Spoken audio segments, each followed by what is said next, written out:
Assalamualaikum warahmatullahi wabarakatuh. Bismillahirrahmanirrahim. Innal hamdalillah nahmaduhu wa nasta'inuhu wa nastaghfiruh wa na'udzu billahi min shururi anfusina wa sayyiati a'malina. Man yahdihillahu fala mudilla lahu wa man yudlil fala hadiya lahu. Ashhadu an la ilaha illallah wahdahu la syarika lahu wa ashhadu anna Muhammadan 'abduhu wa rasuluh. Ya ayyuhalladzina amanu taqullaha haqqa tuqatih wa la tamutunna illa wa antum muslimun. يا أيها الناس اتقوا ربكم الذي خلقكم من نفس واحدة وخلق منها زوجها وبث منهما رجالا كثيرا ونساء واتقوا الله الذي تساءلون به والأرحام إن الله كان عليكم رقيبا. يا أيها الذين آمنوا اتقوا الله وقولوا قولا سديدا يصلح لكم أعمالكم ويغفر لكم ذنوبكم ومن يطع الله ورسوله فقد فاز فوزا عظيما. أما بعد فإن أصدق الحديث كتاب الله وأحسن الهدي هدي محمد صلى الله عليه وعلى آله وسلم وشر الأمور محدثاتها وكل محدثة بدعة وكل بدعة ضلالة وكل ضلالة في النار. Alhamdulillah, kita bersyukur pada Allah Subhanahu wa Ta'ala pada hari ini, hari Sabtu pagi menjelang siang 13 Dzulhijjah 1447 Hijriah bertepatan dengan 30 Mei 2026. Kita dimudahkan oleh Allah Subhanahu wa Ta'ala untuk duduk bersama di pesantren Al-Imam Asy-Syafi'i Tarakan, Kalimantan Utara, dalam sebuah kajian Islam ilmiah tematik membahas tema wasaya An-Nabi sallallahu alaihi wasallam qabla wafatih. Wasiat Nabi Muhammad sallallahu alaihi wasallam sebelum wafatnya. Salawat dan salam semoga selalu Allah berikan kepada Nabi kita Muhammad sallallahu alaihi wa ala alihi wasallam, pada keluarga beliau, para sahabat, serta orang-orang yang mengikuti beliau sampai hari kiamat kelak. Dengan nama-nama Allah yang husna dan sifat-sifatnya yang mulia, kita berdoa, Allahumma inna nas'aluka ilman nafi'an wa rizqan tayyiban wa amalan mutaqabbala. Allahumma amin. Ahibati fillah, afani Allah wa iyyakum, Bapak Ibu, para santri dan santri putra santri putri, para ustadz dan ustadzah yang saya cintai karena Allah. Semoga Allah Subhanahu wa Ta'ala selalu memberikan afiat dan keberkahannya kepada kita seluruhnya. Ahibati fillah, afani Allah wa iyyakum, Nabi Muhammad sallallahu alaihi wa ala alihi wasallam, beliau wafat pada hari Senin tanggal 12 Rabiul Awal pada hari Senin tanggal 12 Rabiul Awal. Dan ini bertepatan dengan pendapat yang masyhur tentang hari kelahiran Rasulullah sallallahu alaihi wasallam, yaitu beliau lahir hari Senin, dan menurut pendapat yang masyhur tanggal 12 Rabiul Awal, meskipun sebagian ulama ada yang mengatakan tanggal-tanggal yang lain.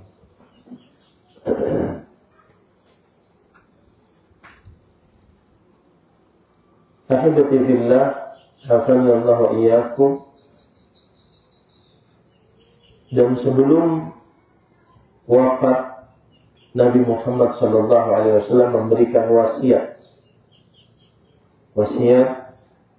yang penting, karena wasiat adalah pesan penting yang ditinggalkan sebelum wafat dan akan dikerjakan setelah wafat. Dan wasiat-wasiat ini seharusnya kita perhatikan dan kita amalkan, karena tidaklah Nabi Muhammad SAW berwasiat terkhusus sebelum wafat, kecuali hal tersebut sangat penting. Ada sekitar 15 wasiat yang akan kita sampaikan pada kesempatan kali ini. Mudah-mudahan bisa dikerjakan. Wasiat yang pertama, yang artinya wasiat yang pertama adalah wasiat untuk selalu menjaga pendirian sholat 5 waktu.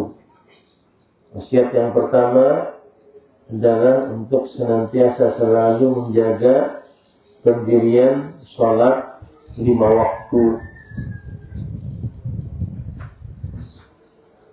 Dalam hadis riwayat Imam Ahmad dalam kitabnya Al-Musnad dari sahabat Nabi Ummu Salamah radhiyallahu anha, dan Imam Al-Hakim serta Ibnu Hibban dari hadis Anas bin Malik radhiyallahu anhu, beliau berkata, kana akhiru wasiyati Rasulillah sallallahu alaihi wasallam wa huwa yugharghiru biha fi sadrihi wa ma yafidu biha lisanuhu as-salah ittaqullaha fima malakat aymanukum.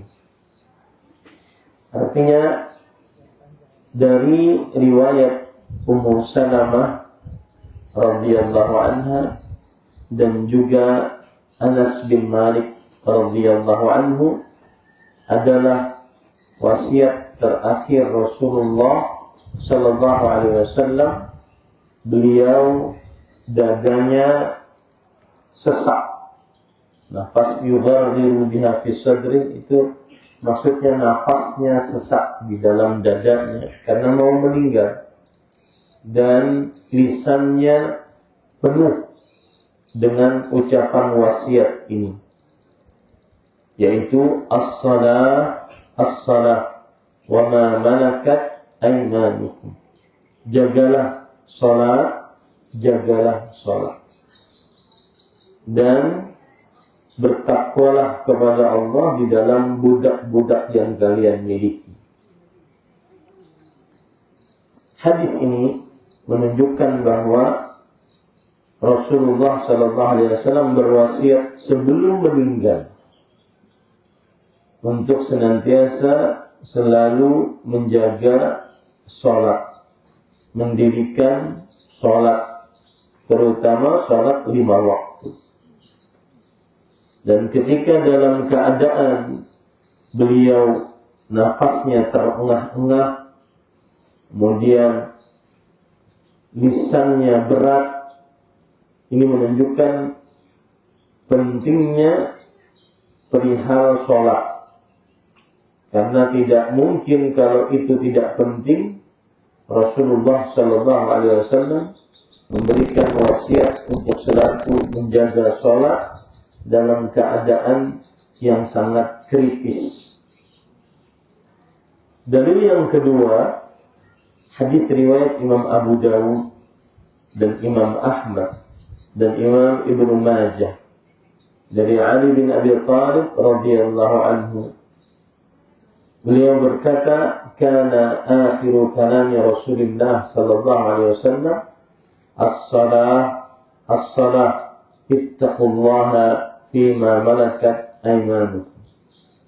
Artinya adalah wasiat, adalah ucapan terakhir Rasulullah sallallahu alaihi wasallam, maksudnya dari dunia. Jagalah salat, jagalah salat, dan bertakwalah kepada Allah dalam apa saja yang menjadi budak kalian. Ini juga menunjukkan bahwa menjaga salat adalah termasuk ucapan terakhir Rasulullah sallallahu alaihi wasallam dan menunjukkan pentingnya perihal salat. Kemudian hadis riwayat Imam Ahmad, Imam Tirmidzi dan Imam Hakim, Imam Ibnu Hibban dari Abu Umamah Al-Bahili radhiyallahu anhu. Ketika beliau berhaji bersama Rasulullah sallallahu alaihi wasallam, yaitu haji wada. Kemudian Nabi Muhammad sallallahu alaihi wasallam bersabda, "La'allakum la tarawni ba'da 'amikum hadha." Mungkin kalian setelah tahun ini tidak akan melihatku. Jadi memang sudah ada isyarat dari Rasulullah SAW bahwa beliau akan meninggal. Kemudian setelah itu beliau berwasiat, "Famadza naf'al ya Nabi Allah?" Ada seorang berdiri dan bertanya, "Wahai Nabi Allah, apa yang harus saya lakukan?" Maka kemudian Rasulullah sallallahu alaihi wasallam bersabda, "U'budu rabbakum wa sallu khamsakum wa sumu syahrakum wa ati'u za amrakum tadkhulu jannata rabbikum azza wa jalla." Yang artinya, beribadahlah kalian kepada Rabb kalian Allah azza wa jalla. Salatlah 5 waktu kalian, berpuasalah pada bulan Ramadan, dan taatilah pemimpin kalian, niscaya kalian akan masuk surga Allah azza wa jalla. Ahibati fillah, afani Allah wa iyyakum, Bapak, Ibu, saudara-saudari yang saya cintai karena Allah. Ini hadis menunjukkan wasiat terakhir Rasulullah sallallahu alaihi wasallam adalah menjaga salat. Hendaknya umatnya menjaga salat. Karena haji wada itu dikerjakan oleh Rasulullah tahun ke-10 Hijriah pada bulan Dzulhijjah. Nabi Muhammad sallallahu alaihi wasallam wafat tanggal 12 Rabiul Awal pada tahun 11 Hijriah. Berarti Dzulhijjah, Muharram, Safar, Rabiul Awal. Sekitar 100 hari Rasulullah sallallahu alaihi wasallam wafat. Sebelum wafat beliau berwasiat seperti yang sudah saya sebutkan tadi. Karena haji bulan Dzulhijjah, wafatnya bulan awal Rabiul Awal atau Rabiul Tsani, ya, Rabiul Awal, ya, 12 Rabiul Awal. Ini menunjukkan bahwasanya bahwa wasiat Rasul sallallahu alaihi wasallam 100 hari sebelum beliau meninggal, maka beliau mewasiatkan untuk mengerjakan sholat, senantiasa mengerjakan sholat. Ahibati fillah, nanti juga akan banyak sekali hadis-hadis yang berkaitan dengan wasiat-wasiat beliau saat haji wada. Wasiat-wasiat Nabi sallallahu alaihi wasallam saat haji wada. Itu menunjukkan bahwa itu adalah wasiat terakhir Nabi Muhammad sallallahu alaihi wa ala alihi wasallam. Menunjukkan bahwa wasiat terakhir Nabi Muhammad sallallahu alaihi wasallam. Karena seperti yang sudah saya jelaskan, haji wada Rasulullah sallallahu alaihi wasallam itu adalah sekitar 100 hari sebelum Nabi Muhammad sallallahu alaihi wasallam wafat. Sekitar 100 hari sebelum Nabi Muhammad sallallahu alaihi wasallam wafat.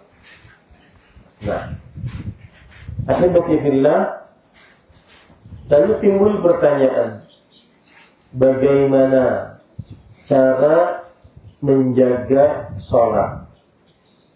Maka jawabannya adalah dengan cara tidak lalai.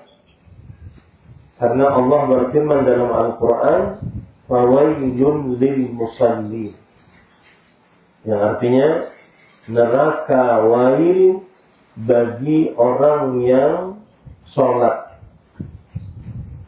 Neraka wail bagi orang yang sholat. Siapa mereka? Orang yang sholat mendapatkan neraka wail. Alladzina hum an sholatihim sahun. Orang-orang yang lalai terhadap sholatnya. Orang-orang yang lalai terhadap sholatnya. Siapa mereka orang-orang yang lalai terhadap sholatnya? Maka disebutkan oleh Imam Ibnu Katsir rahimahullahu ta'ala tentang orang-orang yang lalai tentang sholatnya. Saya bacakan, alladzina hum min ahli shalah wa qad iltazamu biha thumma hum anha sahun. Orang-orang yang lalai sholatnya adalah orang yang asalnya sholat, orang yang selalu mendirikan sholat asalnya, kemudian mereka lalai. Siapa yang lalai itu? Imma an fi'liha bil kulliyah. Yang pertama, tidak mengerjakan sholat sama sekali. Ini lalai dari sholatnya. Tidak mengerjakan sholat sama sekali. Dan ini kufur dengan ijma' kaum muslimin. Yang tidak sholat sama sekali, tidak pernah dahinya sujud untuk Allah sama sekali, ini kufur. Rasul sallallahu alaihi wasallam bersabda, al-ahdu alladhi bainana wa bainahumus shalah, faman tarakaha faqad kafar. Perjanjian antara kami dengan mereka, orang kafir dengan orang muslim, adalah perihal sholat. Barang siapa yang meninggalkan sholat, maka sungguh dia telah kafir. Itu yang pertama, lalai sholat. Yang kedua adalah imma an fi'liha fil waqtil muqaddari laha syar'an fayukhrijuha an waqtiha bil kulliyah. Yang kedua adalah orang yang lalai mengerjakan sholat di luar waktu yang disyariatkan. Di luar waktu yang disyariatkan, tanpa ada sebab. Tanpa ada sebab. Subuh terlambat, setelah terbit matahari baru sholat. Kemudian asar terlambat, sudah masuk waktu maghrib baru sholat. Zuhur terlambat, sudah masuk waktu asar baru sholat. Isya terlambat, sudah lewat pertengahan malam baru sholat. Ini namanya lalai, mengerjakan sholat di luar waktunya tanpa sebab.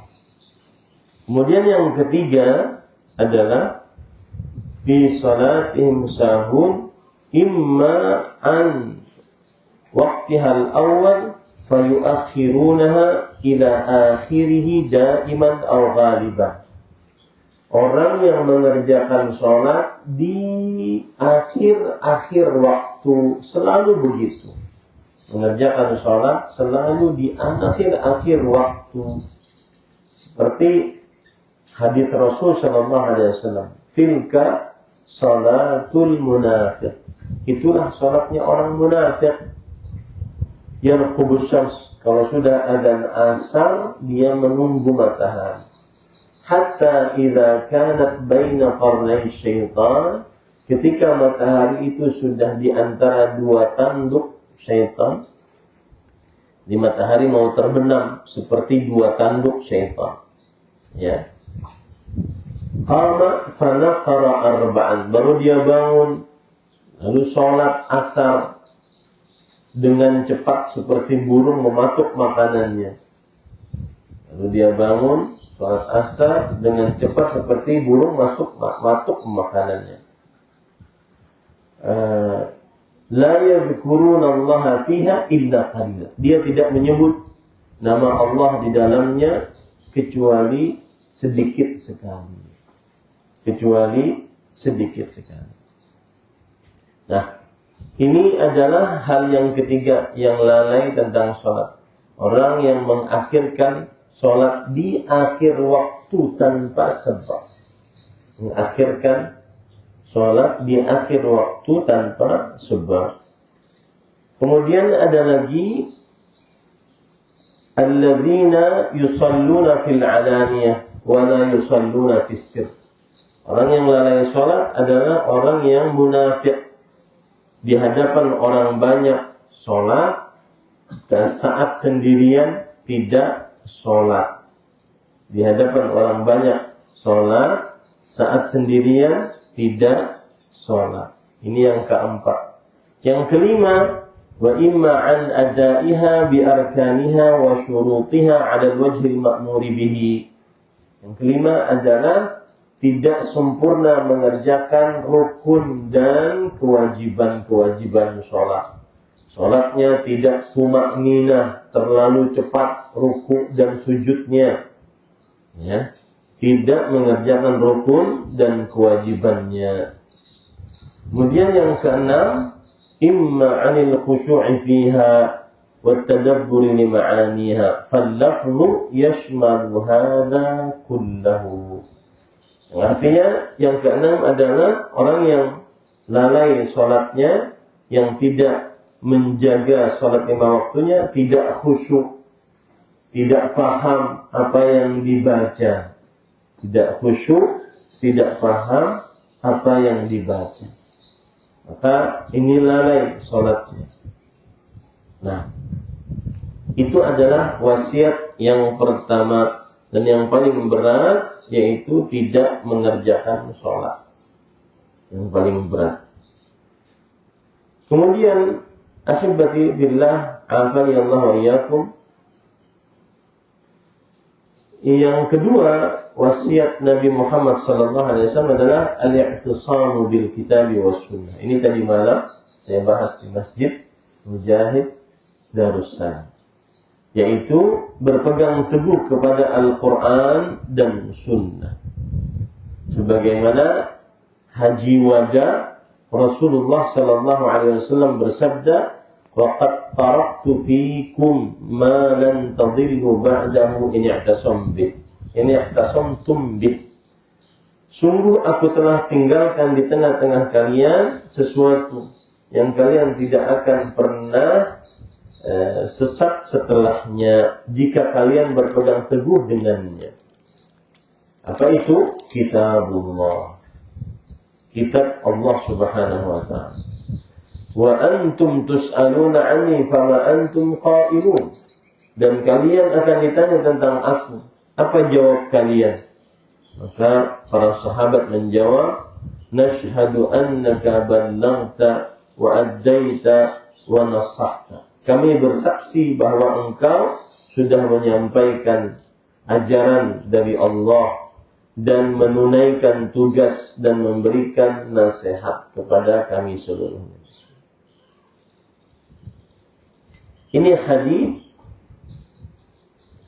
menunjukkan bahwasanya wasiat Rasul sallallahu alaihi wasallam untuk berpegang teguh kepada Al-Qur'an dan Sunnah.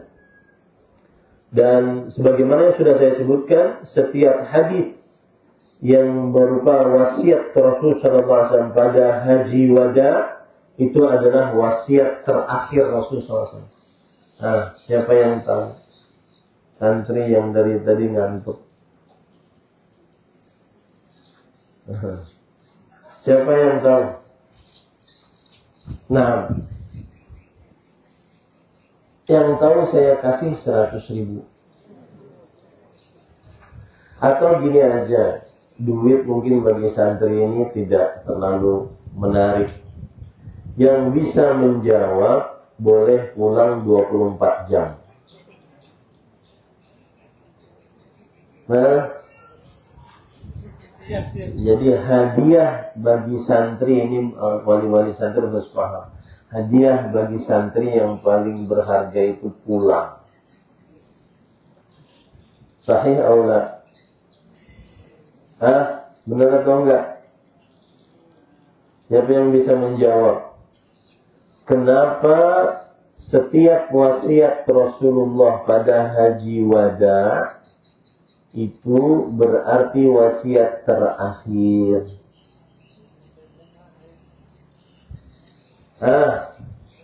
Aina as-saff? Antum taqulun mada? Al-thani ashar atau thalith? Antum taqulun mada ya Ustaz? Al-thani ashar aliyah atau al-thalith aliyah? As-saff mada? As-saff thalith? Atay, thani ashar min madrasatil aliyah. Man?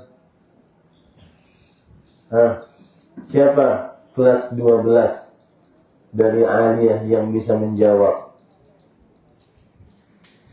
Kelas 11 dari aliyah, siapa yang bisa jawab? Kelas 10, kelas 9 dari sanawiyah, siapa yang bisa jawab? Masya Allah, gak ada yang bisa jawab. Kelas 8,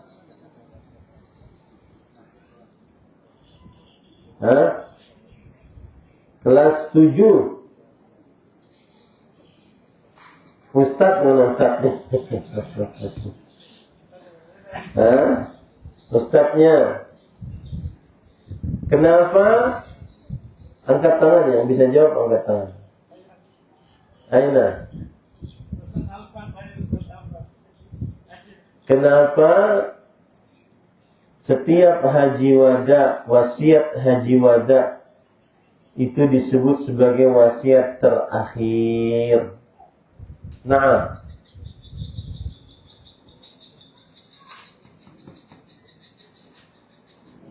sepertinya kita harus pindah. Sini ustadznya, sini jamaahnya. Setuju gak? Gak apa-apa, gak kelihatan ini kan gak jadi masalah. Ya, saya di sini, jamaah sini. Kasihan yang panas-panas. Ini kan kosong, sayang. Ya. Atau kalau sebagian jamaah ke sini? Nggak apa-apa, boleh silahkan. Kalau ada jamaah mau duduk sini silahkan. Silahkan. Ayo Pak, naik sini.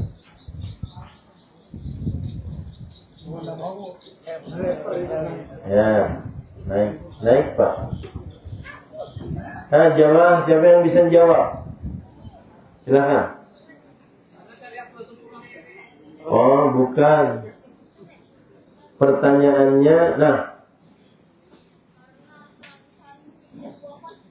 bagaimana hitungannya? Berdiri nak. Berdiri nak. Ayo, bagus. Berdiri. Hitungannya bagaimana? Jawabannya sudah benar. Kelas 7 kelas. Karena 100 hari sebelum wafatnya Rasulullah SAW. Baik, bagaimana hitungannya? Dikatakan 100 hari. Tadi sudah saya jelaskan berkali-kali. Nah, siapa yang bisa jawab? Ini kelas 12 nggak bisa jawab, malah kelas 7 yang bisa jawab. Kelas 7 itu. Silahkan bapak-bapak sini lagi, nggak apa-apa. Tuh yang kakek-kakek. Pak, sini Pak, monggo. Panas, kasihan panas. Ayo. Itu yang kayak itu Ayo, ajak ke sini. Silahkan Pak. Pak Iwan. Ayo, mana Pak Iwan? Yang mewakafkan tanah. Mari Pak.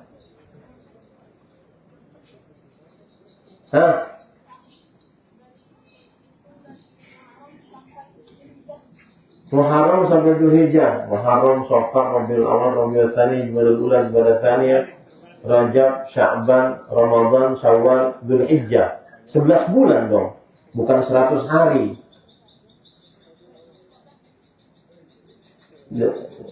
Sampai Dzulqa'dah 10 bulan, bukan 100 hari. 1 bulan 30 hari.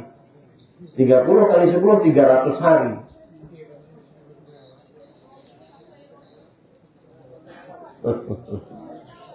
Dari haji bulan apa? Ini sekarang bulan apa? Haji bulan Dzulhijjah. Baik. Haji bulan Dzulhijjah. Nabi wafat bulan apa? Rabiul Awal. Berarti Dzulhijjah, Muharram, Safar, awal Rabiul Awal. Berarti berapa hari? 30 hari, ya. 100 hari. Paham? Siapa namanya? Adam. Dari mana?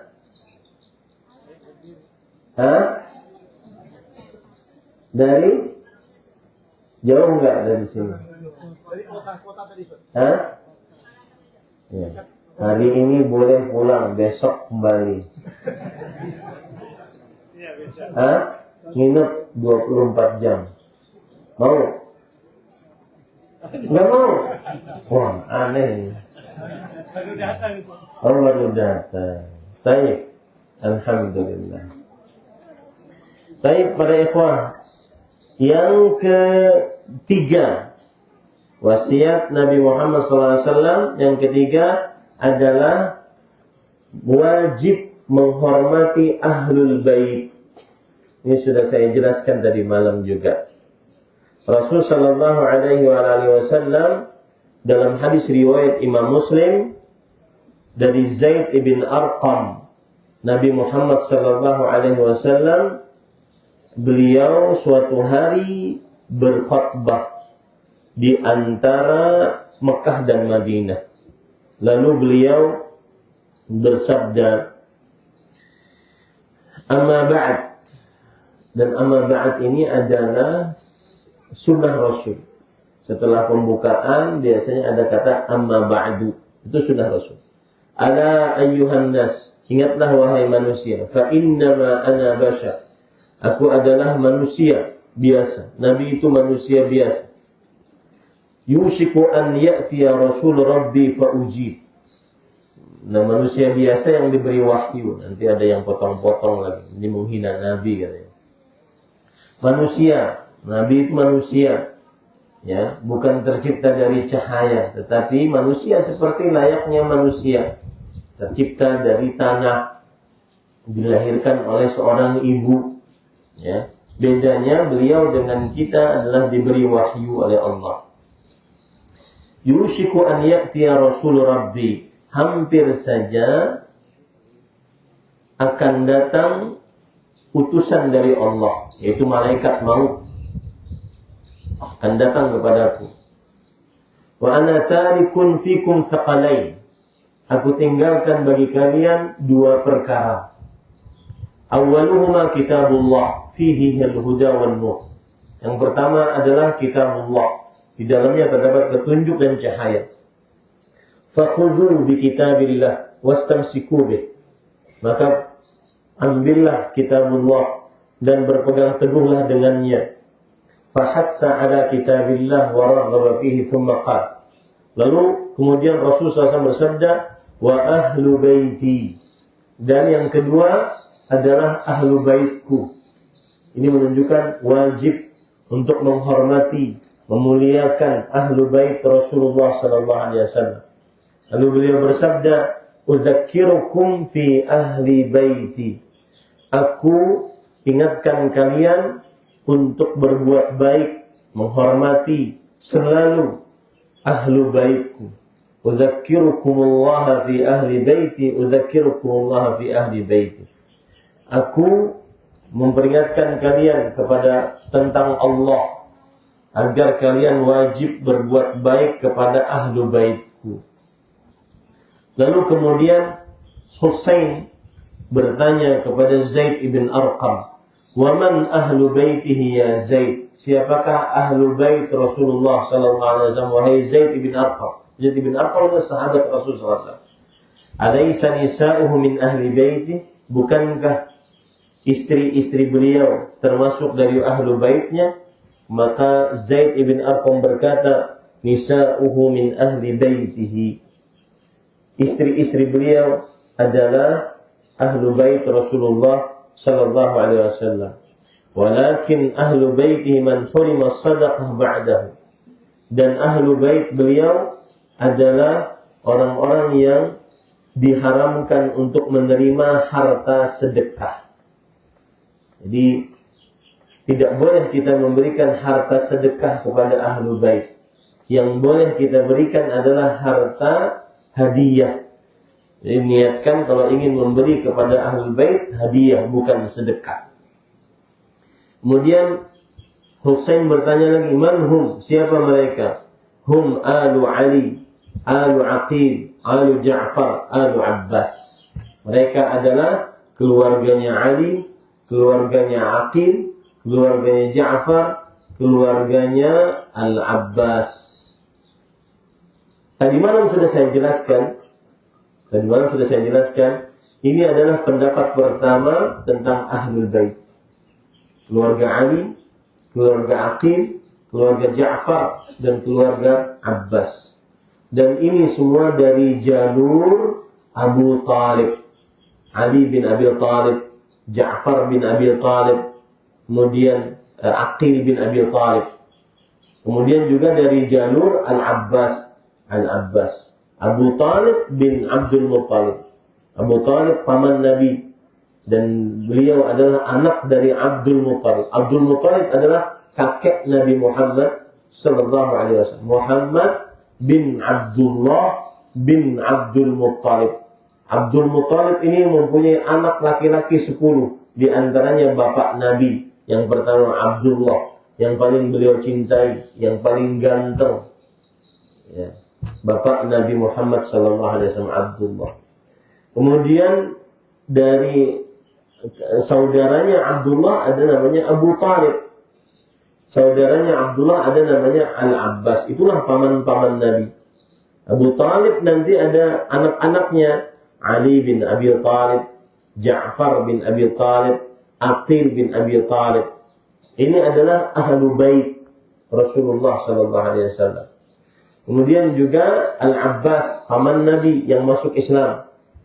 Nanti anak-anaknya ada Abdullah bin Abbas, atau yang lebih dikenal dengan Ibnu Abbas.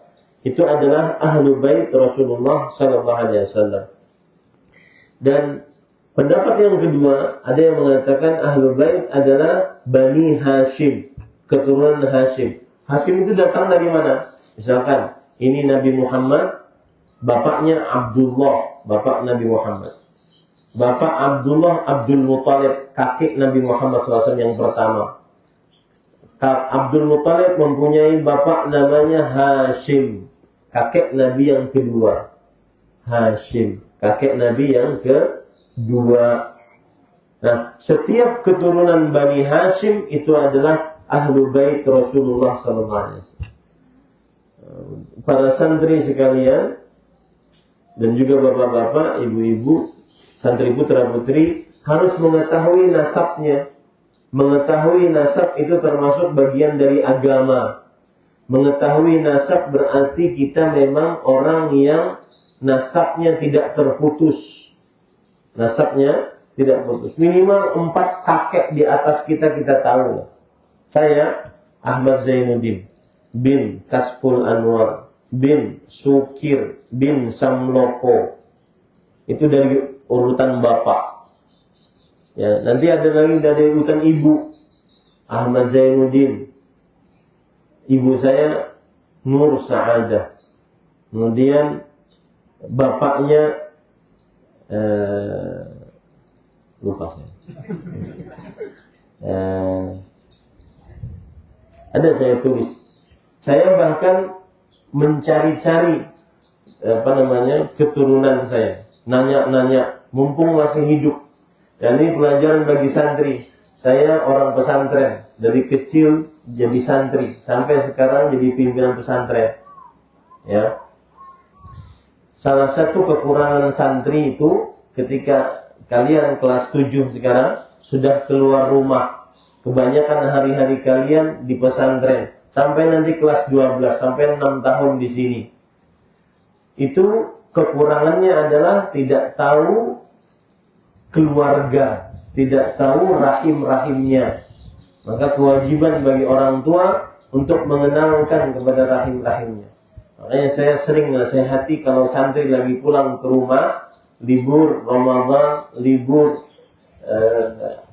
pertengahan tahun, libur akhir tahun. Kita ada istilah begitu, libur pertengahan tahun, yaitu di bulan Desember 2 pekan, libur Ramadan 1 bulan, libur akhir tahun bulan Juli biasanya 2 pekan juga. Ya, bulan Juli 2 pekan juga. Maka waktu libur digunakan, ajak bapak, ajak ibu. Pak, saya ingin tahu keluarganya bapak mana? Paman-paman bapak mana? Paman-paman dari ibu mana? Dikenalkan. Saya dulu kekurangan saya itu. Saya tidak dikenalkan, hanya dekat dengan keluarga bapak. Keluarga ibu agak jauh karena istri beliau ada 2 istri. Jadi nenek saya dari ibu itu ada 2, jadi susah menghafal. Nah, jadi itu ahlu bait Rasulullah SAW. Pendapat yang ketiga, ahlu bait Rasulullah SAW termasuk di dalamnya adalah istri-istri Nabi. Maka apabila kita mendapati di zaman sekarang ahlul bait dan memang tetap nasabnya kepada Rasulullah SAW, maka hormati dia. Tidak boleh merendahkannya, tidak boleh menghinanya. Wajib menghormati lebih daripada muslim biasa.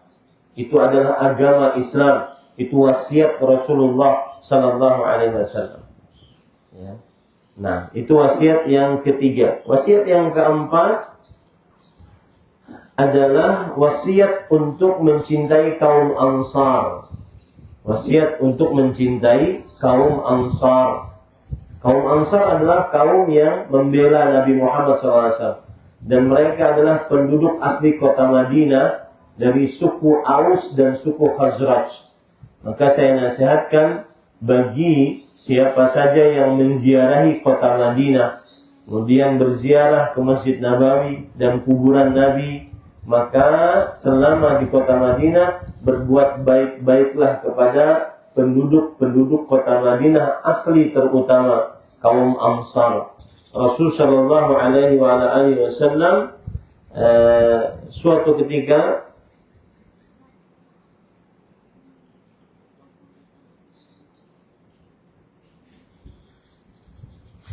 beliau bersabda, "Usikum bil ansar, innahum kurshi karashi wa aibati."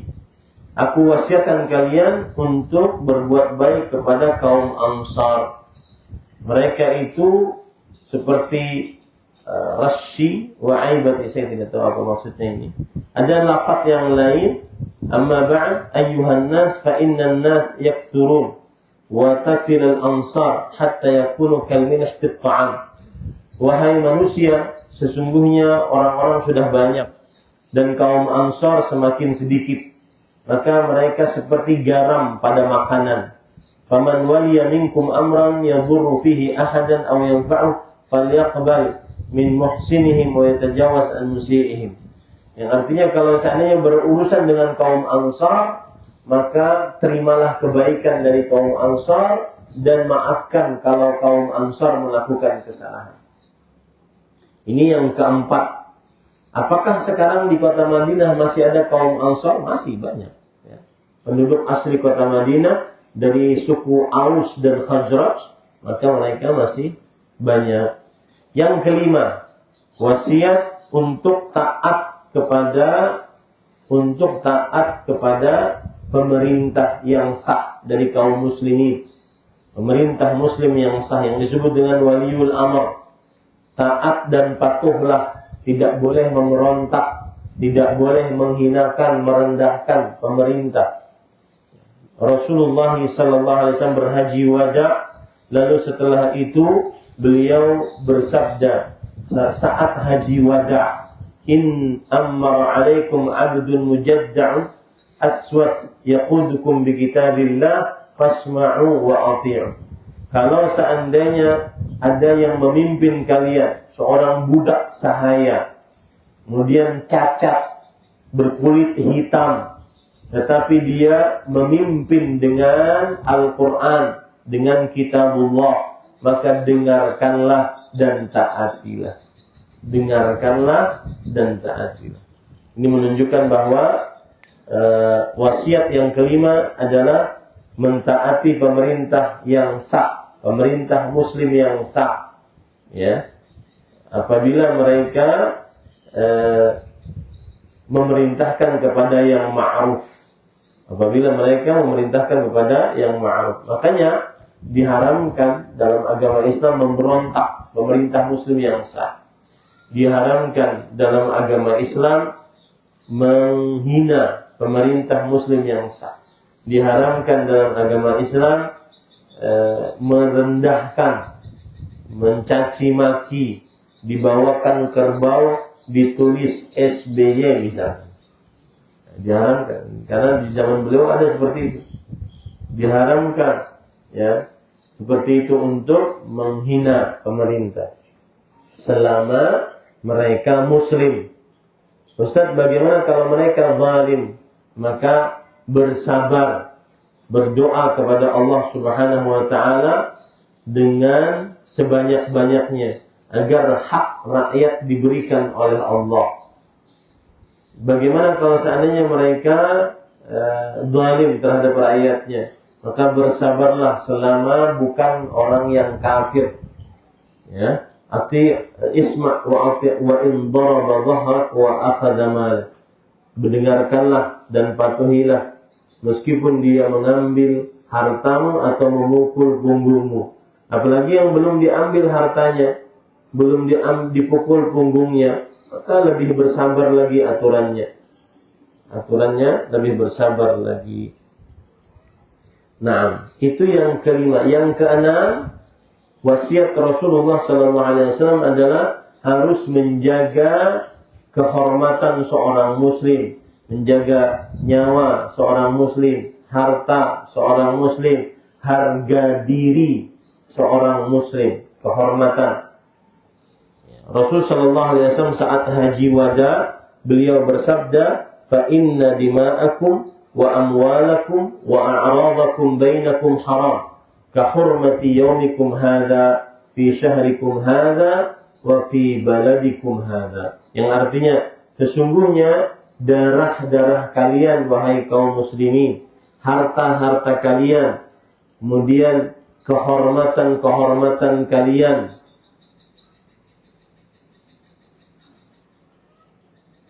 kehormatan-kehormatan kalian di antara kalian suci sebagaimana sucinya hari kalian ini. Jadi tidak boleh harta seorang muslim diambil tidak boleh tanpa kebenaran, tidak boleh darah seorang muslim diteteskan tanpa kebenaran, tidak boleh kehormatan seorang muslim direnggut tanpa kebenaran, tidak boleh mencuri, membegal, merampok, menjamret, korupsi, tidak boleh. Tidak boleh membunuh, berkelahi, menghilangkan nyawa seorang muslim meskipun dia maling di masjid. Ada maling di masjid ketangkap, kemudian dipukuli sampai mati, maka ia akan berhadapan dengan Allah kelak. Yang memukuli sampai mati, kenapa dia dipukuli sampai mati? Kalau seandainya dia seorang muslim, oke, dia melakukan pencurian di masjid lagi, ini tidak boleh, karena nyawa adalah salah satu yang sangat dijaga dalam agama Islam. Rasul sallallahu alaihi wasallam bersabda di dalam hadis yang diriwayatkan oleh Imam Tirmidzi, "Ma a'zamaka wa a'zama hurmatik wal mu'min a'zamu hurmatan 'inda Allah minka." Rasul sallallahu alaihi wasallam waktu itu Abdullah bin Umar melihat Ka'bah. Beliau mengatakan, "Alangkah agungnya engkau wahai Ka'bah, dan alangkah agungnya engkau alangkah agungnya engkau wahai Allah, dan alangkah agungnya engkau wahai Ka'bah yang dihormati oleh Allah. Dan orang beriman lebih agung kedudukannya di sisi Allah Subhanahu wa taala. Orang beriman lebih agung kedudukannya di sisi Allah Subhanahu wa taala." Lihat lagi, Rasul sallallahu alaihi wasallam bersabda, "La yahillu malu imri'in muslim illa bi tibi nafsin minhu." Tidak halal mengambil harta seorang muslim kecuali dengan keridhaan dari muslim tersebut. Tidak boleh. Ini adalah wasiat yang ke-6, menjaga harta, nyawa, dan juga a'rad, kehormatan diri seorang muslim. Tidak boleh seorang muslim diambil hartanya, diteteskan darahnya, dan direnggut keperawanannya, kegadisannya, kehormatannya, dan seterusnya. Wasiat yang ke-7, ini bagi bapak-bapak, agar berbuat baik kepada para istri, bersabar dengan istri, tidak sedikit-sedikit, awas kamu, saya cerai nanti. Ya. Ada sebagian suami yang kadang-kadang, jangan mangap saya cerai. Ini gimana ceritanya? Kalau mangap saya cerai. Ya. Apa mangap bahasa? Ya, kalau bahasa Banjarnya nganga, mulutnya gitu. Ya, jangan nganga, nanti saya cerai. Ya, ini laki-laki yang sadis. Ya, ini tidak boleh. Tidak boleh KDRT, kekerasan dalam rumah tangga, menempeleng, meninju, menendang, membanting. Ini namanya atlet smackdown, bukan suami. Ya. Suami itu santun, penyabar kepada istrinya. Sebagaimana Rasulullah sallallahu alaihi wasallam. Coba ya, saya ceritakan beberapa riwayat berikut. Rasul sallallahu alaihi wasallam pernah menggilir Aisyah. Karena beliau punya banyak istri, suatu malam beliau menggilir Aisyah. Kalau dalam ilmu pergiliran, kalau sudah menggilir seorang istri, maka istri yang lain sudah jangan ikut-ikutan. Nah, ketika menggilir Aisyah, ada istri yang lain mengirim makanan, sebuah piring di dalamnya ada makanan. Aisyah radhiyallahu anha cemburu. Ini sekarang giliran saya, kenapa kalian masih mengganggu saya? Akhirnya piring yang ada di dalamnya makanan tersebut dilempar, piringnya pecah, kuenya kesana kemari. Lihat, kalau kalian jadi, lalu dan kejadian itu dilihat oleh para sahabat Nabi. Apa yang dilakukan oleh Rasulullah? Beliau malah mencarikan alasan untuk Aisyah agar dimaafkan oleh para sahabatnya. Mungkin sebagian sahabat nanti kalau tidak diberikan alasan, mungkin sebagian sahabat akan berpikir bahwa ini istri kurang ajar. Makanya beliau akhirnya mencarikan alasan agar diterima. Maka Rasul sallallahu alaihi wasallam bersabda, "Gharat ummukum." Maklumi ya para sahabatku sekalian, ibunda kalian sedang cemburu. Lihat bagaimana sabarnya seorang suami, yaitu Rasulullah SAW, mendapati istrinya yang sedang tantrum, yang sedang marah-marah. Ya. Dan para ikhwan yang dirahmati oleh Allah, perempuan itu harus kita bersabar atasnya dan tidak boleh dipaksa. Memaksanya adalah membengkokkan, mematahkannya. Innal mar'ata khuliqat min dhila'. Sesungguhnya perempuan diciptakan dari tulang rusuk. Wa a'waju syai'in fi dhil'i a'la. Tulang rusuk yang paling bengkok adalah yang paling atas. Dari situlah perempuan diciptakan.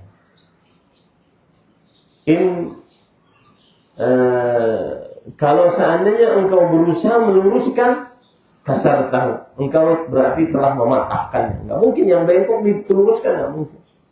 Engkau berarti mematahkannya. Wa kasruha talaquha, dan mematahkannya berarti mentalaknya. Wa in istamta'ta wa hiya 'ala 'iwaj. Maka nikmatilah dengan kebengkokannya. Perempuan, nikmatilah dengan kebengkokannya. Kadang-kadang ada yang sen lampu motor sebelah kanan, belok sebelah kiri. Nikmati saja. Ya. Habis itu ketika diberitahu, malah dia yang lebih marah daripada kita. Kalau ditanya mau makan apa, terserah. Tapi diajak ke rumah makan nasi goreng, nggak mau. Itu nikmati saja. Tidak boleh marah, bersabar dengan keadaan istri. Apalagi kalau sedang dalam keadaan haid atau hamil, maka lebih harus ekstra sabarnya. Jangan sampai sedikit-sedikit marah-marah, sedikit-sedikit marah-marah. Coba lihat lagi riwayat yang selanjutnya. Rasulullah SAW pernah dimarahi oleh Aisyah. Aisyah radhiyallahu anha mengangkat suara di hadapan Rasulullah SAW. Waktu itu lewatlah Abu Bakar As-Siddiq. Dan beliau mendengar anak perempuannya mengangkat suara di hadapan Rasulullah SAW. Masuklah beliau ke dalam rumah, kemudian mau ditempeleng oleh Abu Bakar As-Siddiq. Kata Rasulullah SAW, biarkan dia. Kemudian Rasulullah SAW membisikkan kepada Aisyah, coba lihat, saya sudah menyelamatkan kamu di hadapan bapakmu. Aisyah radhiyallahu anha yang sedang marah menjadi tersenyum. Nah, seperti itu. Seorang suami harus sabar, harus santun, harus lembut, harus royal terhadap istri. Ya, memberikan nafkah yang lebih kepada istri agar seorang perempuan tercukupi, terutama kalau seandainya istri kita itu dahulu di rumah dia sangat dimanja oleh orang tuanya. Dia sangat dimanja. Maka ketika kita ambil dan pindah ke rumah kita, maka manjakanlah istri tersebut. Nah, ini para ikhwan dirahmati oleh Allah Subhanahu wa taala. Nabi Muhammad SAW ketika haji wada bersabda, "Ala wastausu bin nisa'i khairan, fa innahunna awan 'indakum, laisa tamlikuna minhunna syai'an ghaira dzalik." Yang artinya, aku wasiatkan kalian wahai para suami untuk berbuat baik kepada istri. Sesungguhnya mereka adalah tawanan di tengah-tengah kalian. Apa maksud tawanan? Tawanan itu istri tidak bisa ngapa-ngapain.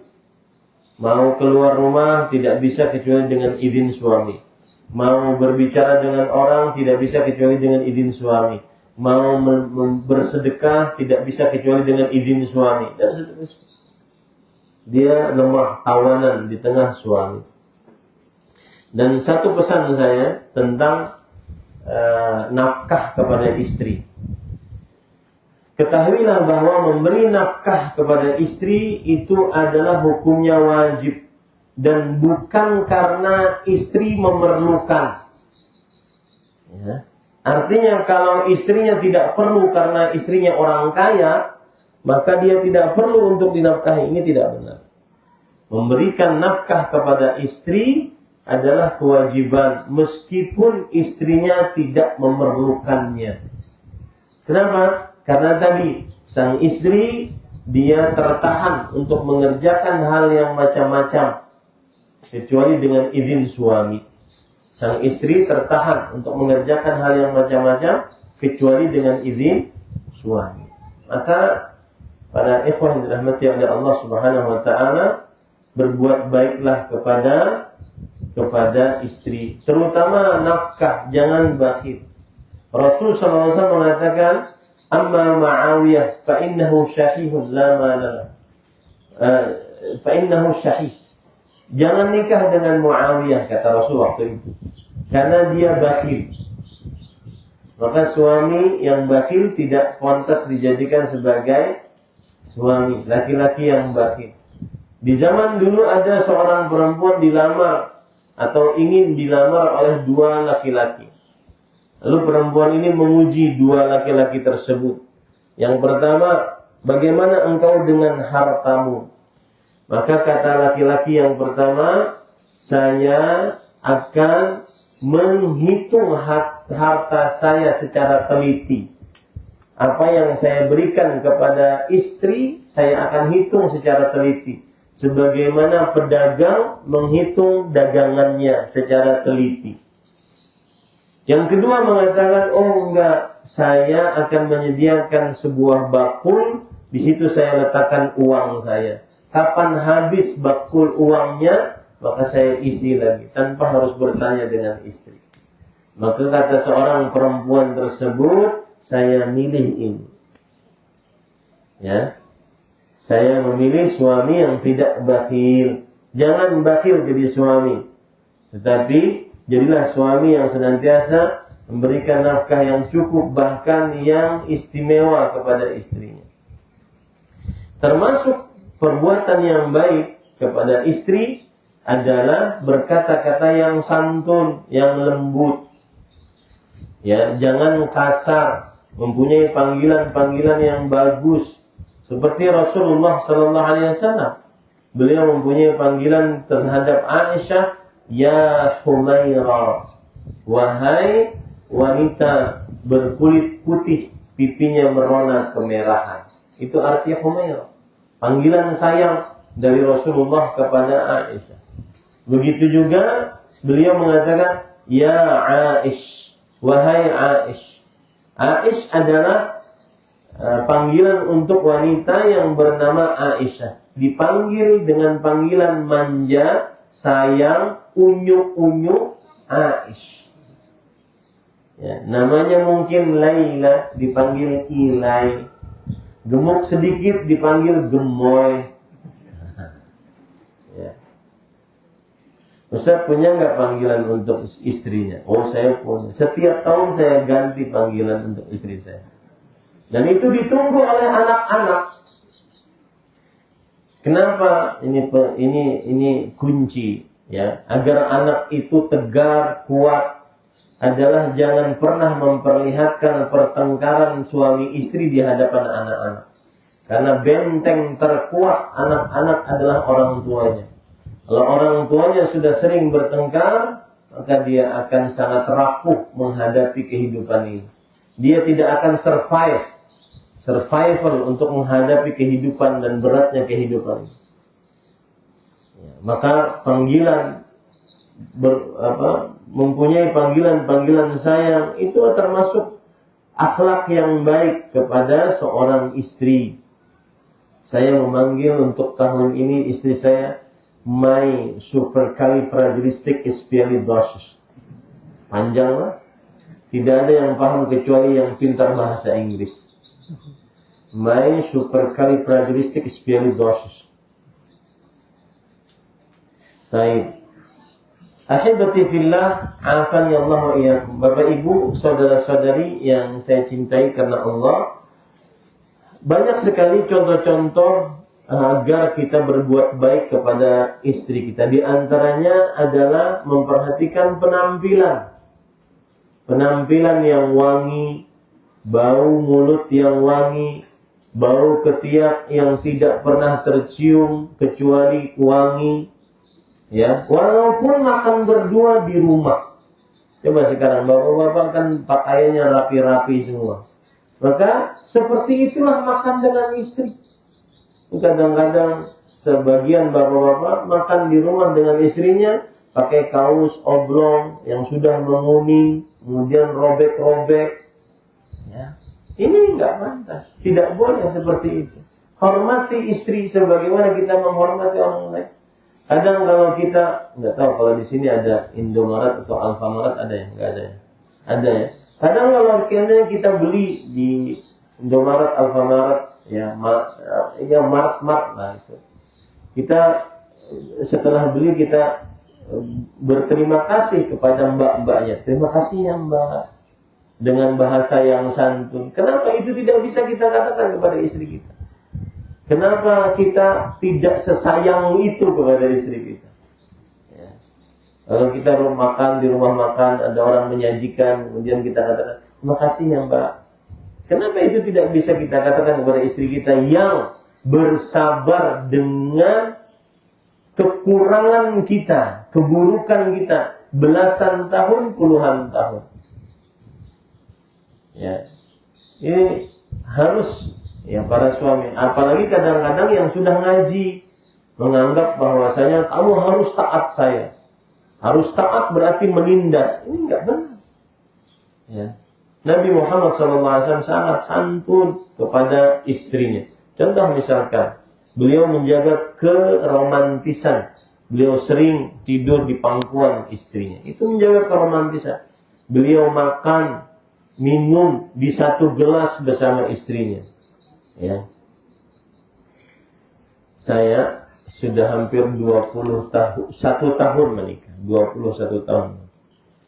Dan selama itu jarang sekali momen saya tidak makan bersama satu piring dengan istri. 21 tahun, satu momen makan bersama dengan istri satu piring. Jarang sekali tidak makan satu piring. Karena kenapa? Karena kalau satu piring itu kita lomba. Jadi makannya semangat. Ini para ikhwan banyaklah contoh-contoh yang bisa dikerjakan untuk senantiasa bisa berbuat baik kepada istri. Terutama memaklumi istri. Memaafkan kesalahan-kesalahan istri.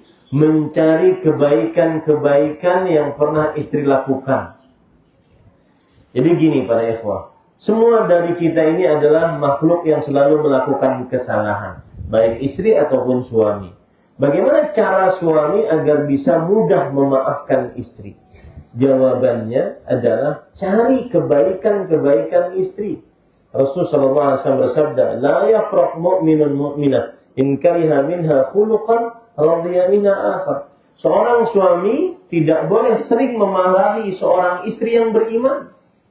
Jika sang suami membenci satu akhlak dari sang istri, maka dia akan memuji rela dengan akhlak-akhlak yang baik yang dimiliki oleh istri lainnya, akhlak-akhlak lainnya. Saya beri contoh ya, biar mudah memahami. Ada seorang orang laki-laki, teman saya, beliau seorang ahli masak, chef bintang 5, pintar memasak. Kemudian mengeluhkan istrinya. Kenapa istrinya, wahai fulan, saya tidak menuduh istri macam-macam Ustaz. Alhamdulillah saya punya istri. Cuma kurang satu istri saya. Apa itu? kurang romantis. Saya ingin seperti drama-drama Korea itu. Kurang romantis. Maka saya bilang begini, agar antum mudah memaafkan kekurangan istri, coba perhatikan, berpikir sejenak. Kira-kira rumah antum itu bersih atau tidak? Maka jawabannya, oh bersih sekali Ustaz. Alhamdulillah, istri selalu menjaga kebersihan. Baik. Kurang romantis satu, tetapi rumah bersih satu. Satu lawan satu. Kemudian yang kedua, antum kira-kira di dalam berhubungan di atas ranjang puas tidak? Oh sangat puas Ustaz. Alhamdulillah. Kurang romantis satu, kemudian bersih hubungan di atas ranjang, oke. 2 lawan 1. Kemudian yang ketiga, antum di dalam rumah, kira-kira anak dididik oleh dia atau tidak? Sangat dididik Ustaz. Satu tidak romantis, tetapi pembersih di rumah, kemudian di atas ranjang oke. Kemudian yang ketiga, mendidik anak bagus. Hat-trick lawan 1 salah kalah. Begitu cara memaklumi istri, memaklumi kekurangan istri. Saya beri contoh misalkan, istri kurang feminin, makan angkat kaki, kemudian makan lauknya dimakan semua, habis itu minum gaya-gaya ontak, guruk, habis itu sendawa. Suaminya lihat, ini makhluk dari mana? Itu kekurangan istri mungkin, ya. Tetapi dia tadi masih banyak kelebihan-kelebihan yang dimiliki. Nah, itu cara agar suami memaafkan istri. Cari kelebihan-kelebihannya. Dan itu sunnah Rasul. Tidaklah seorang suami yang beriman sering memarahi istri yang beriman. Jika dia melihat sesuatu yang dia tidak sukai, dia akan rela dengan hal-hal yang lain yang begitu banyak. Wa yaj'alallahu fihi khairan katsir. Allah menjadikan di dalam sesuatu yang dibenci oleh suami kebaikan-kebaikan yang banyak. Terutama ketika sang istri mampu memberikan anak. Berapa sedih kalau seandainya ada pasangan suami istri bertahun-tahun, belasan tahun, puluhan tahun menikah tidak punya anak. Beda Pak. Ya, beda. Pulang ke rumah tidak ada tangisan anak, tidak ada sambutan anak, ya ada. Beda. Maka berbuat baiklah kepada istri dengan cara sering-sering memaafkan kesalahannya. Ada suami ketika saya ceramah seperti ini, ada suami menyeletuk, Ustaz, saya mencoba memaknai apa yang Ustaz sampaikan. Saya coba cari-cari kebaikan istri. Dari A sampai Z saya nggak dapat Ustaz. Nah ini terlalu berlebihan, enggak juga seperti. Pasti ada kebaikan. Maka hati-hati ya, ikhwah-ikhwah, jangan sampai kasar, keras terhadap istrinya. Pemimpin itu tidak mesti harus keras, tidak mesti harus kasar, tetapi pemimpin itu adalah yang bertanggung jawab kepada orang-orang yang di bawah pimpinannya. Naam, ahibati fillah, afani Allah wa iyyakum. Sekarang saya wasiatkan wasiat yang ke-8 berwasiat yaitu berbuat baik kepada para pekerja kita, asisten rumah tangga, bekerja di warung kita, bekerja di rumah kita, ya. Maka Rasul sallallahu alaihi wasallam bersabda, as-salah as-salah wa ma malakat aymanukum. Jagalah salat dan orang-orang yang di bawah genggaman kalian. Di antaranya adalah para orang-orang pekerja kita, pembantu kita. Maka ini berbuat baiklah kepada mereka.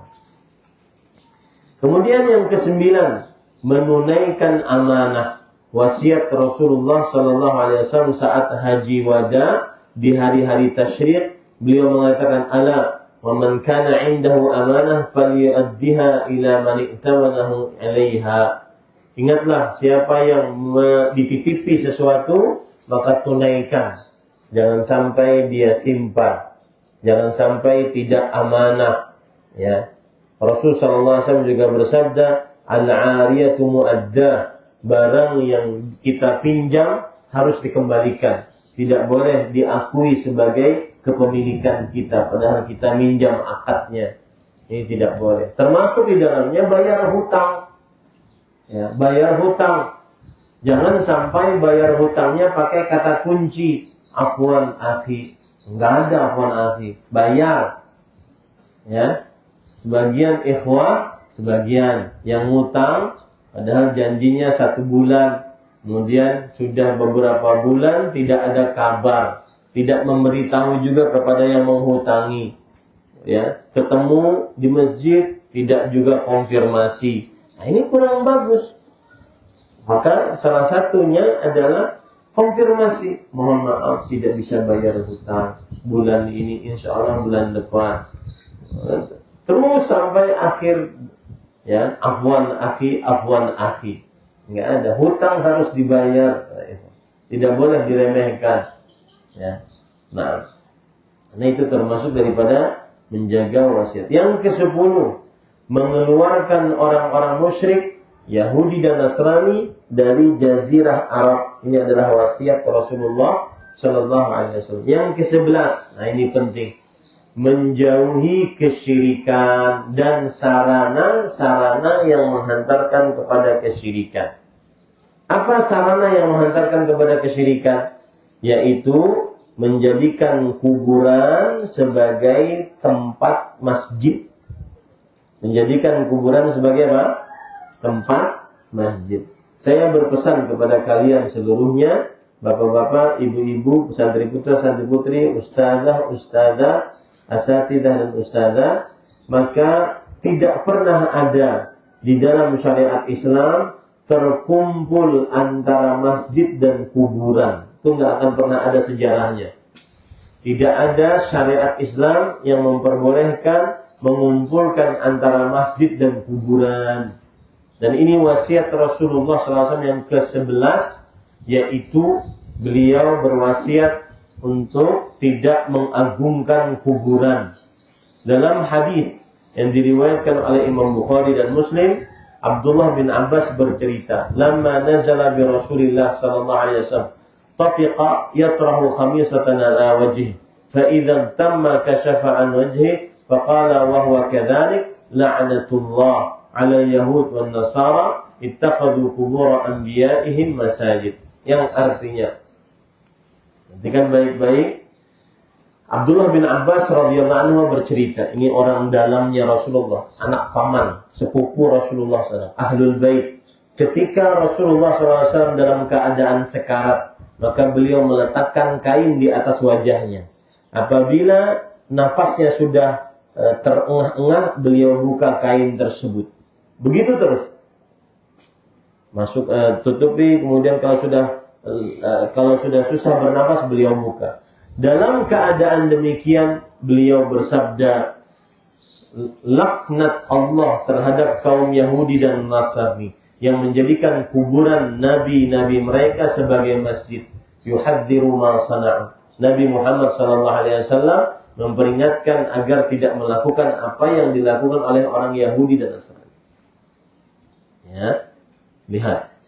Ini keluar saat Rasulullah SAW wafat, mau meninggal. Lihat lagi dalam hadis riwayat Bukhari dan Muslim dari Abdullah bin Abbas radhiyallahu anhuma. Rasulullah SAW bersabda, "Fi maradhihi alladhi lam yaqum minhu." Beliau bersabda pada saat sakit beliau yang beliau dari sakit itu tidak sembuh dan meninggal. Beliau bersabda, "La'anallahu al-yahuda wan nasara ittakhadhu qubur anbiya'ihim masajid." Allah telah melaknat kaum Yahudi dan Nasrani yang menjadikan kuburan nabi-nabi mereka sebagai masjid. Berkata Aisyah radhiyallahu anha, orang dalam Rasulullah sallallahu alaihi wasallam. Bahkan Nabi Muhammad sallallahu alaihi wasallam beliau wafat di pangkuan Aisyah radhiyallahu anha. Laula dzalik la ubriza qabruhu khusya an yuttakhadha masjidan. Kalau seandainya tidak demikian, maka niscaya kuburan beliau akan bisa terlihat.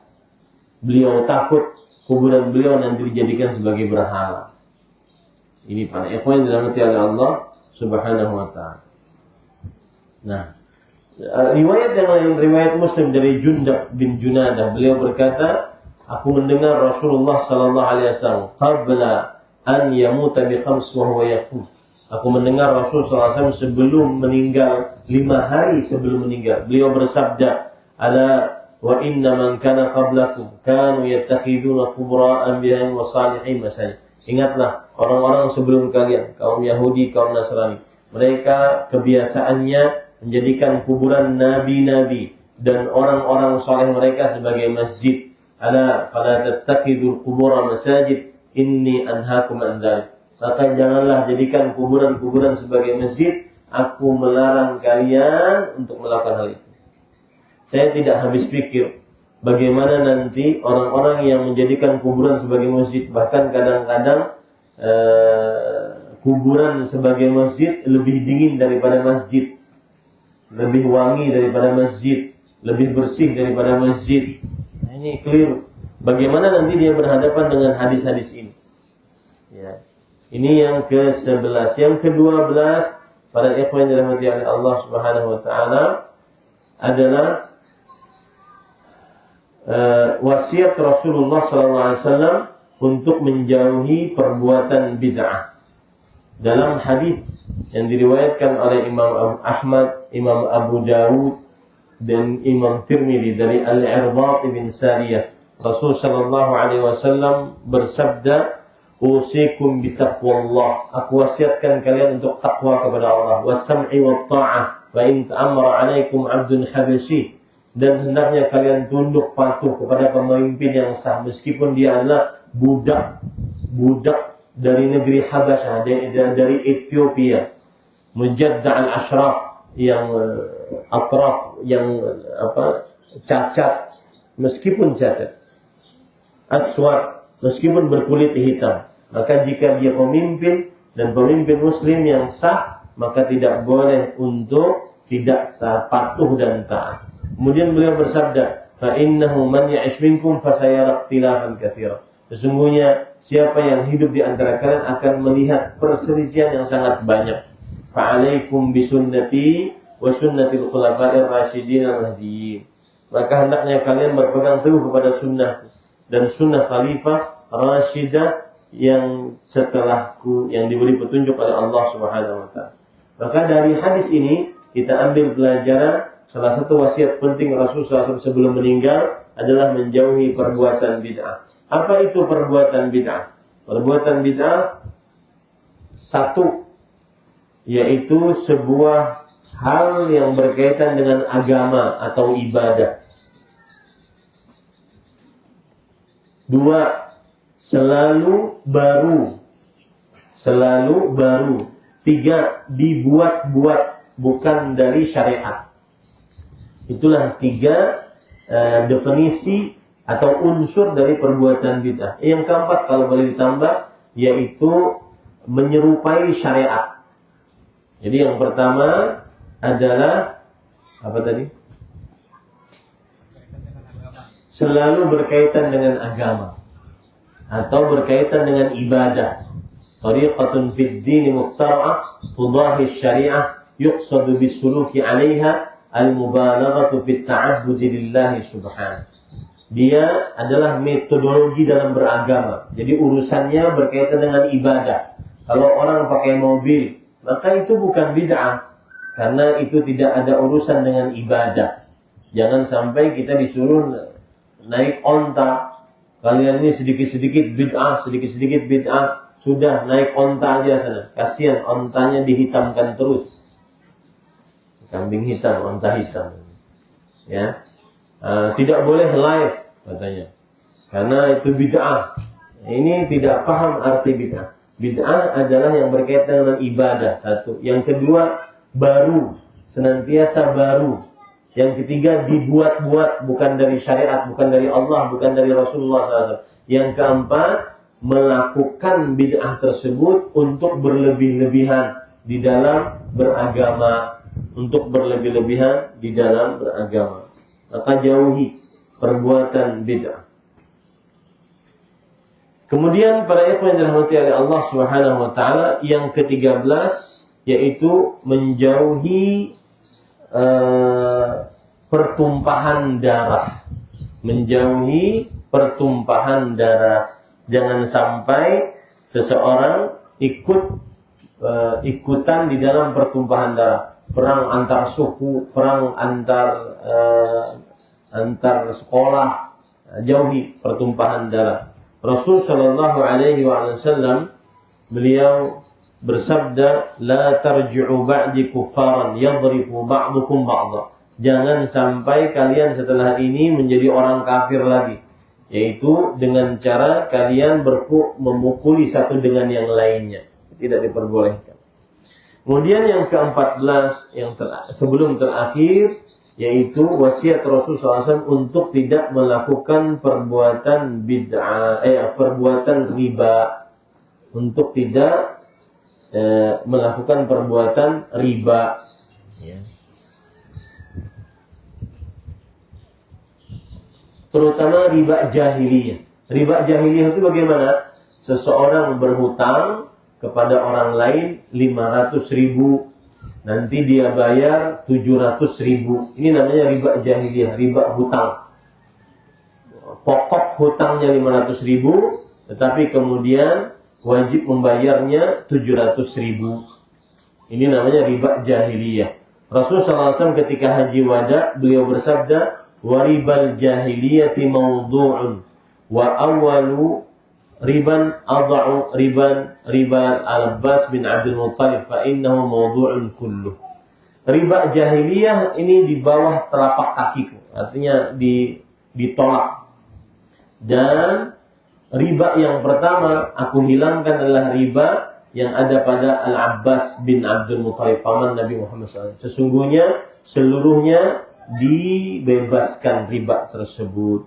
Yang ke-15 yang terakhir adalah wasiat Rasulullah SAW agar berdakwah. Ini para santri sekalian agar menekatkan dirinya menjadi pendakwah. Karena kalau seandainya tidak ada yang mengganti yang berdakwah, maka orang-orang yang bodoh nanti yang akan mengganti untuk mengajari kaum muslimin. Maka tekadkan dirinya, saya ingin menjadi ahli ilmu agama, saya ingin menjadi pewaris Nabi, saya ingin menjadi pendakwah. Wa man ahsanu qawlan mimman da'a ila Allah wa 'amila salihan. Yang artinya tidak ada orang yang lebih baik ucapannya daripada orang yang mendakwahkan agama Islam ini. Maka para santri, coba saya tanya sekarang yang ngantuk-ngantuk. Itu yang dari tadi tidur di samping ada. Nah, siapa yang ingin menjadi pendakwah? Angkat tangan.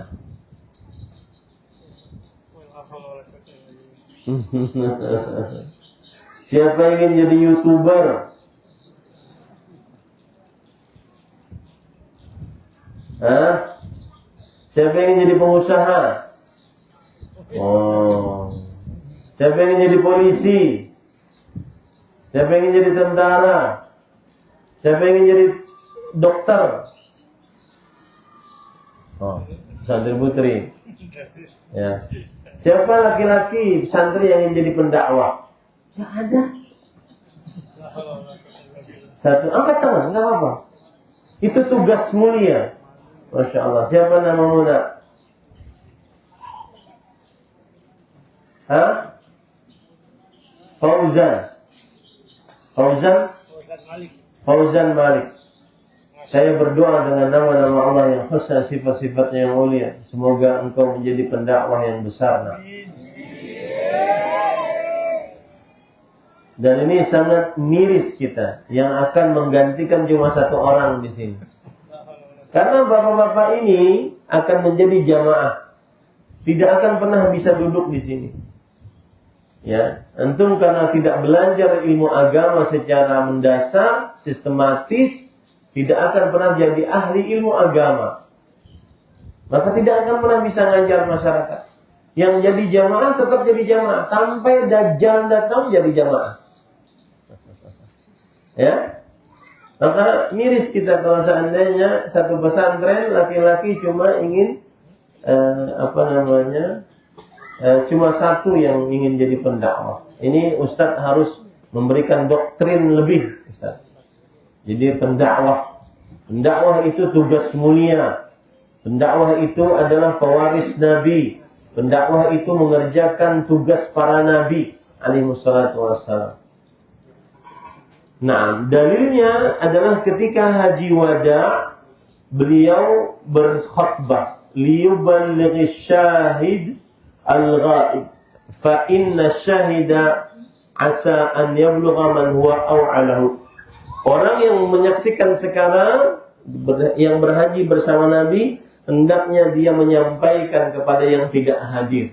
Kadang-kadang yang menyampaikan tidak lebih pintar daripada yang disampaikan, tidak lebih memahami daripada yang disampaikan. Artinya para orang-orang yang didakwahi mungkin ada yang mereka lebih pintar daripada yang menyampaikan. Tetapi keutamaan tetap pada yang menyampaikan.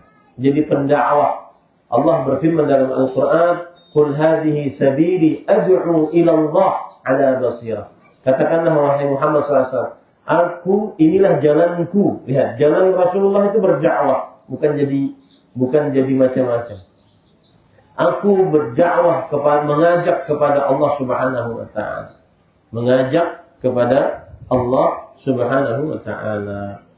Nah, ini para ikhwan yang dirahmati oleh Allah Subhanahu wa taala, itu yang bisa saya sampaikan. Ada waktu 15 menit. Boleh bertanya, santri, putra, putri, ataupun juga bapak, ibu, saudara-saudari sekalian. Ustaz, ustazah, silahkan bertanya. Nah, silahkan. Waalaikumsalam. Karena bertanya terkait menghormati ahli bait. Kalau ahli bait yang suka melakukan bid'ah itu, apakah wajib kita hormati? Bagus pertanyaannya. Tadi barakallahu fikum wa fikum barak. Jawabannya pertanyaannya adalah menghormati ahlul bait. Apabila ada ahlul bait tetapi sibuk dengan perbuatan bid'ah, ada enggak? Ada. Ya. Kenapa? Karena ahlul bait tidak terjaga dari kesalahan. Ahlul bait tidak terjaga dari kesalahan. Maka apakah kita wajib menghormatinya juga? Jawabannya, secara kemanusiaan wajib menghormatinya, tapi tidak boleh setuju dengan bid'ahnya. Tidak boleh setuju dengan bid'ahnya. Kalau seandainya dia mungkin melakukan perbuatan bid'ah, maka lalu dia bertamu ke rumah kita, apakah kita membencinya? Maka tidak, kita menghormatinya, tapi tidak mengerjakan perbuatan bid'ah bersamanya. Ya. Kecuali kalau seandainya ada orang yang mengaku keturunan Rasul Sallallahu Alaihi Wasallam, lalu dia melakukan kesyirikan, maka pada saat itu dinasihati, melakukan kesyirikan, jangan sampai melakukan kesyirikan. Dan loyal kita kepada orang-orang itu sesuai dengan kadar keimanan dia kepada Allah Subhanahu wa taala dan Rasulullah sallallahu alaihi wasallam.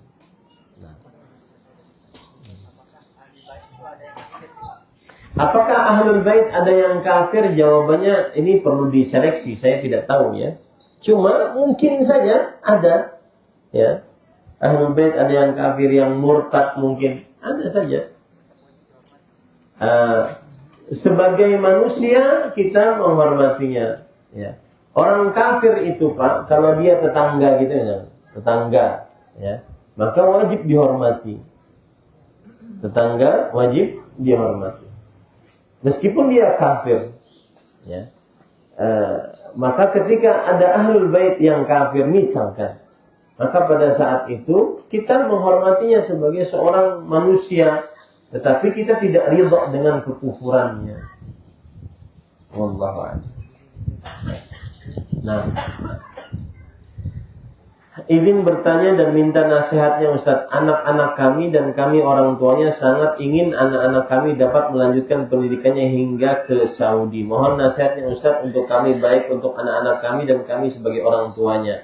Dan untuk anak yang perempuan, apa boleh tinggal di sana tanpa ada mahram meskipun tinggal di asrama khusus putri yang sangat terjaga seperti di Naurah, Princess Naurah University atau PNU. Tapi untuk pergi dan pulang ke tanah air ditemani mahramnya.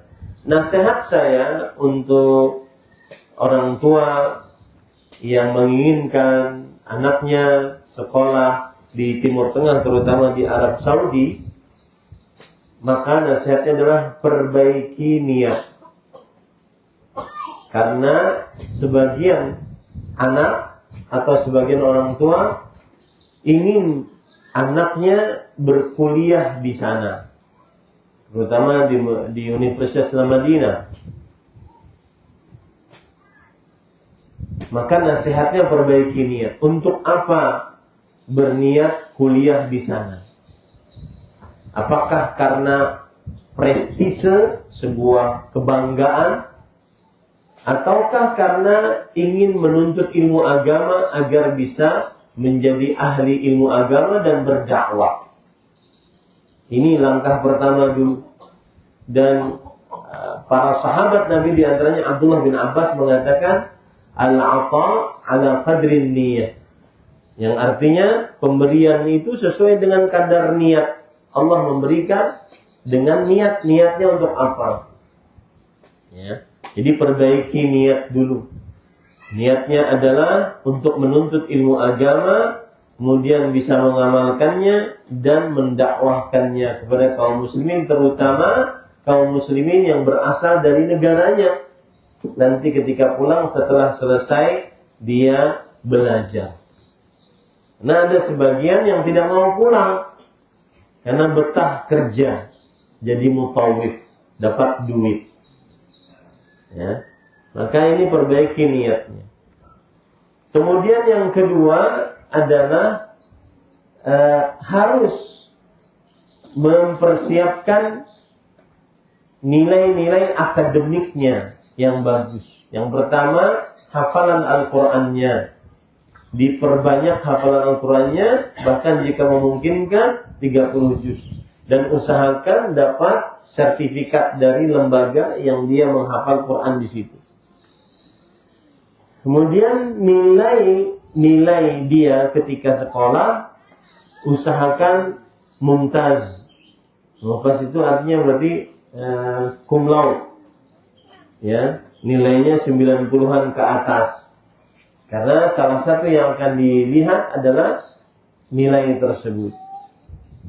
Kemudian yang ketiga, penunjangnya seperti hafalan-hafalan matan ilmiah, mutun ilmiah, seperti usul salatah, qawaidul arba, kemudian tuhfah al-atfal, kemudian banyaklah waraqat, ya.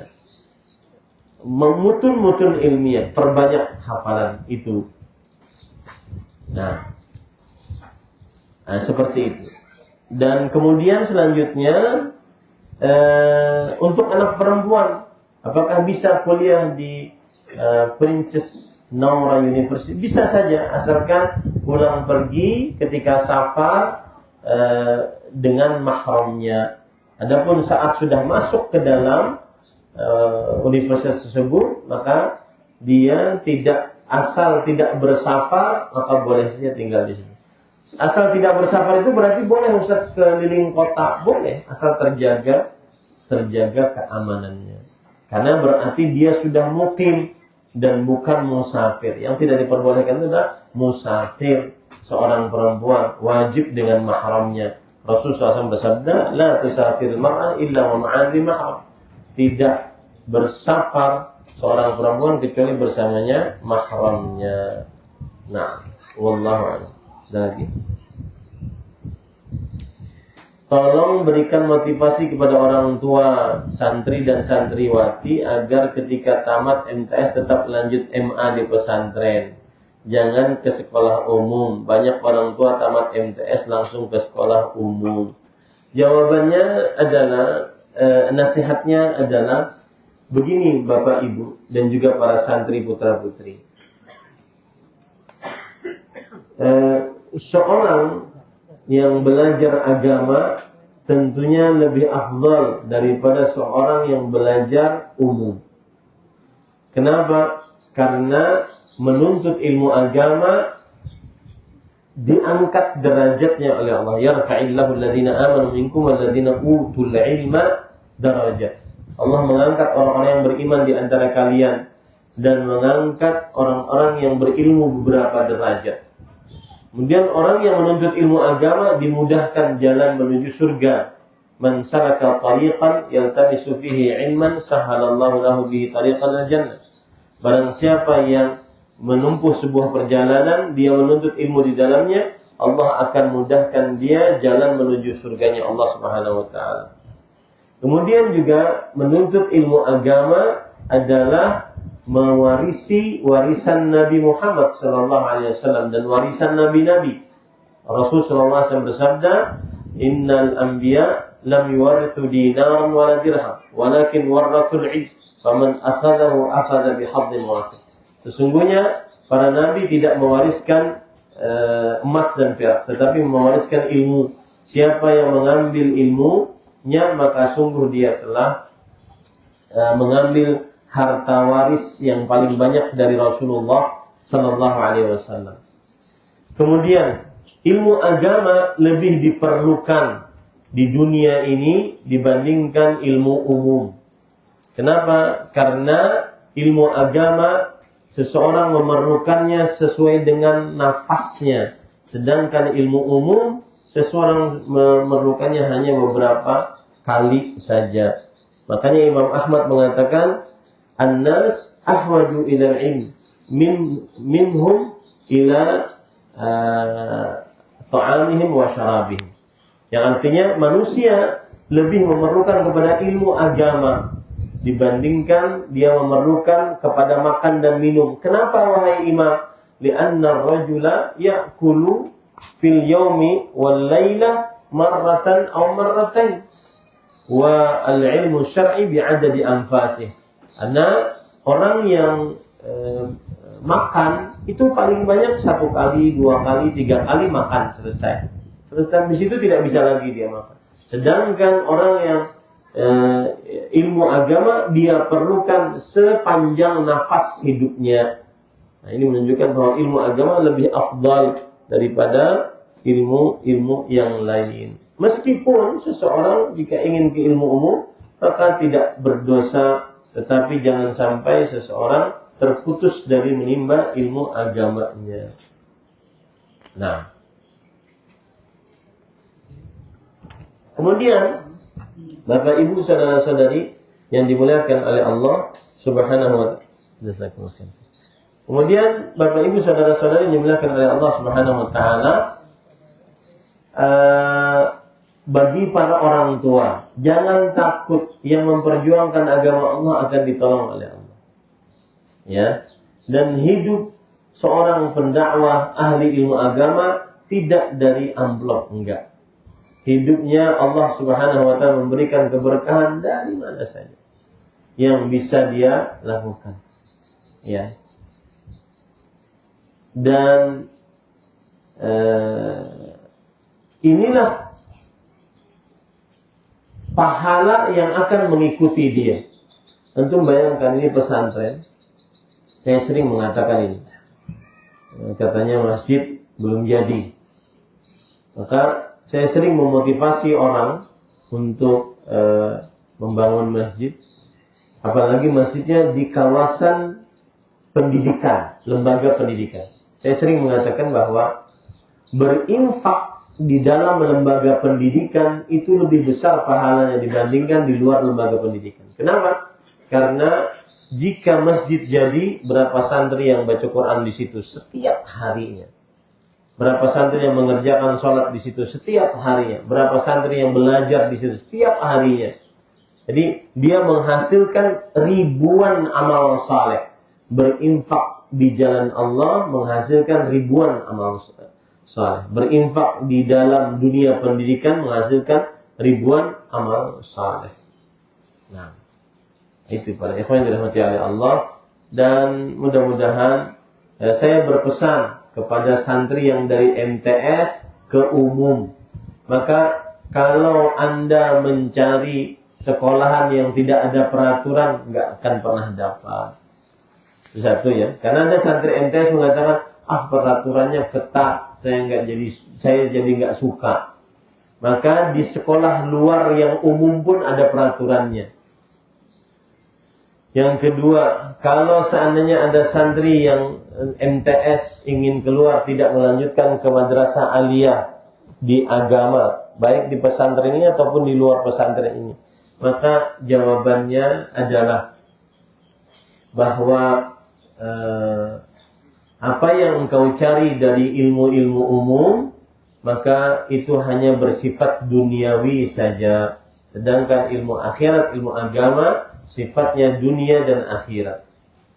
Nah, itu yang kedua. Yang ketiga, para ikhwan yang dirahmati oleh Allah, apabila ada santri MTS kemudian ingin pindah ke umum, maka jangan sampai kalau seandainya tujuannya hanya sekedar bisa main HP, bisa main ada teman perempuan, maka ini sangat rendahan sekali. HP-mu, game-mu, kemudian alat media-media sosialmu tidak akan pernah dibawa mati. Ya, karena ada sebagian santri pindah karena hanya sekedar di pesantren tidak bisa main HP. Ya. Maka ini sangat rendahan sekali. Atastabdiluna alladhi huwa adna billadhi huwa khair. Apakah kalian ingin mengganti yang lebih baik daripada ingin mengganti dengan yang lebih buruk sesuatu yang lebih baik? Ini keliru, sangat keliru sekali. Ada sebagian yang berpikir begini, Bapak Ibu.